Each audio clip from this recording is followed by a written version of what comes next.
ரொம்ப நாள் ஆசை அப்படின்னே சொல்லலாம். எனக்கு ஏதாவது ஒரு செல்ஃபாக பிஸ்னஸ் பண்ணணும் அப்படின்னு ரொம்ப ஆசை வந்துட்டே இருந்தது. தூங்கும்போதும் சரி, முழிச்சிருக்கும்போதும் சரி, எப்பவுமே சிந்தனையில அதே எண்ணங்கள் ஓடிட்டே இருக்கும். எனக்கு குக்கிங்னா ரொம்ப பிடிக்கும். அதை விட பேக்கிங்னா ரொம்ப ரொம்ப பிடிக்கும். என்னோட குழந்தைக்காகவும், தங்கச்சிங்களுக்காகவும் நெறைய பேக் பண்ணியிருக்கேன். ஓகே, அதே பிஸ்னஸா பண்ணலாம் அப்படின்னு இப்பதான் என்னோட பேபி ஸ்டெப்ப நான் எடுத்து வச்சிருக்கேன். நான் எடுத்து வச்ச அந்த முதல் ஸ்டெப் என்ன அப்படிங்கிறத சொல்றேன். ஃபர்ஸ்ட் நான் பேக்கிங் பண்ண ஸ்டார்ட் பண்ணது பார்த்தீங்கன்னா, ப்ரெக்னன்சில இருந்தப்போ தான். செகண்ட் விஷயம் என்னென்ன அப்படின்னா, நம்ம ஒரு விஷயத்த வந்து பிஸ்னஸா பண்றோம். ஒரு ஃபுட் ப்ராடக்ட் அப்படிங்கும்போது, அந்த ஃபுட் லைசென்ஸ் எடுக்காம நம்ம வந்து இத பிஸ்னஸா பண்ண முடியாது.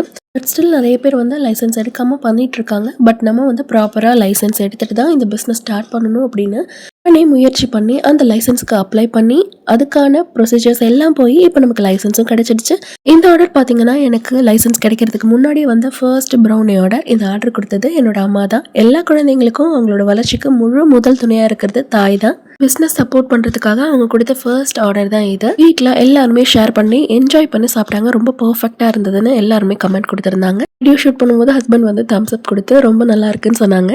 ப்ரௌனியை தவிர அச்சு பனியான், தம் ரூட், தம் அடை, முட்டை மிட்டாய், கேக்ஸ் எல்லாமே நம்ம செஞ்சு குடுக்குறோம். கண்டிப்பா ஒரு முறை ஆர்டர் பண்ணி பாருங்க.